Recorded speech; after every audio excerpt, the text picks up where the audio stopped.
अस्सलाम वालेकुम everyone, welcome back to my YouTube channel.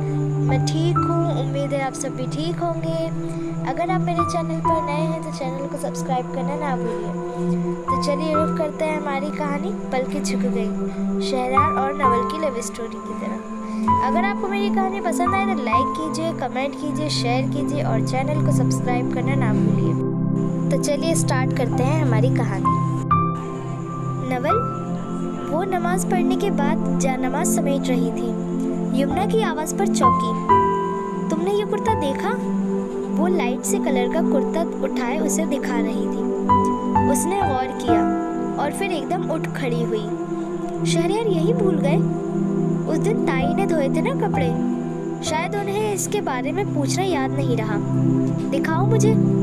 उसने यमुना के हाथ पर झपट्टा सा मारा। बता तो रही हूँ, शहरयार भाई का है। यमुना कुछ नहीं समझी, उसे यकीन नहीं आया। जानती हूँ, वो धीरे से बड़बड़ाई। उसकी महक अभी तक इन कपड़ों में बसी हुई है। ऐसे कपड़े हमारे घर में किसी के नहीं हो सकते। बहुत चूजी लगते हैं शहरयार भाई। ठीक कहती हो। वो थके थके अंदाज में बेड पर बैठी। कुर्ता उसके दोनों बाजुओं में किसी कीमती दौलत की तरह सिमटा हुआ था। उनके कपड़े, उनके जूते, उनका परफ्यूम, उनकी कलाई घड़ी, क्या चीज़ है शहरयार भाई। यमुना अब सर हिला रही थी। उसने जरा ठिठक कर उसे देखा। वो चीज़ नहीं है, सोचकर बोलो। वाह जी, आपको बड़ी तकलीफ हो रही है। यमुना ने घूर कर उसे देखा। मैंने तो उन्हें बड़ी चीज़ कहा। बाय द वे, ये जो आप कर रही हैं ना, ये मुझे ठीक नहीं लग रहा। उसने एकदम से पैतरा बदला। नवल नासमझी की हालत में उसे देख रही थी। क्या कर रही हूँ मैं? तुम समझती हो मैं घास चढ़ती हूँ? मुझे कुछ दिखाई नहीं देता? उसकी बेपरवाही पर वो भिन्न गई। क्या पता, लॉन की घास रोज ही तराशी हुई मिलती है। उसने बात मजाक में टालने की कोशिश की। शहरयार भाई वापस नहीं आएंगे नवल। वो संजीदा हुई थी। उसका दिल फड़फड़ाकर रह गया। वो इस बार भी बड़ी मुश्किलों से आए थे, सिर्फ और सिर्फ ताया जी की आखिरी ख्वाहिश पूरी करने के लिए। न जाने उनकी माँ ने किस दिल से उन्हें आने दिया होगा। अम्मी ने हमें बताया है ना सबीना ताई के मिजाज के बारे में। खुद ही सोचो, वो दोबारा किस लिए आएंगे? हमसे ताल्लुक़ रखने में तो वो खुद भी इंटरेस्टेड नहीं लगते। यमुना बहुत सफाई से कह रही थी। उसने मुझसे कहा था वो आएगा। उसका लरजता लहजा उभरा। तुमसे कहा था? यमुना उछल पड़ी। क्या मतलब? तुमसे क्यों कहा था? मुझे नहीं पता, बस इतना पता है वो झूठ बोलने वालों में से नहीं है। उसका चेहरा तमतमाने लगा। तो उन्हें भी पता चल गया कि तुम पागल हो गई हो किसी अनजाने ख्याल से। यमुना की आवाज़ डूब गई। नहीं, मैं तो। वो घबराकर कुछ बोलना चाहती थी कि उसी लम्हे ताई आ गई। क्या हो रहा है लड़कियों? वो कपड़े किसके हैं? उनकी नज़र नवल के हाथों में पकड़े कुर्ते पर थी और सवाल करते ही पहचान के रंग उनकी आंखों में बिखरे। शहरयार भाई का है, यमुना ने जल्दी से बताया। नवल ने उठकर कुर्ता उन्हें थमाना चाहा। मुझे मत दो, जाकर उसकी वार्डरोब में रख दो। ताई संजीदगी से बोली। मैं ले जाती हूँ। नवल को मौका मिला था एक बार फिर उसके कमरे में जाने का, जिसमें कभी उसकी सांसें बिखरती रहती थी। मैं भी आऊँगी। यमुना उसके पीछे आई। शहरयार के आने पर ये कमरा जिस तरह सेट किया गया था, आज भी उसी हालत में था। ताई रोज अपनी निगरानी में नौकरानी से यहाँ की सफाई करवाया करती थी।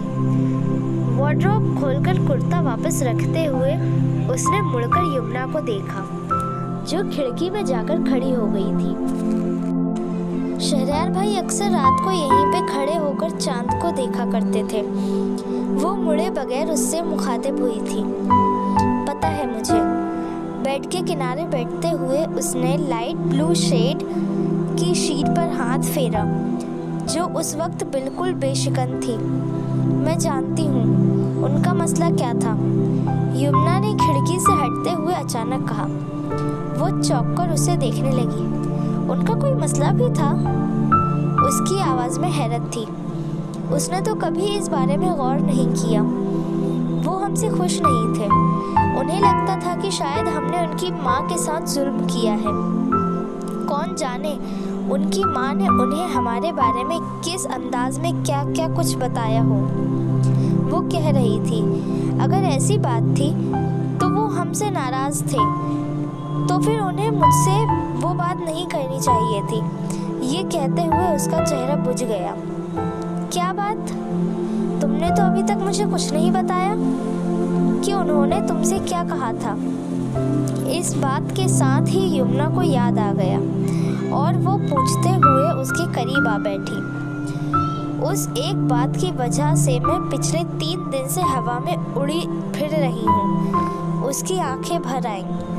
यमुना खामोशी से उसे देखती रही। और तुम हर बार मुझे आईना दिखा रही हो, तुम मेरा दिल तोड़ रही हो यमुना।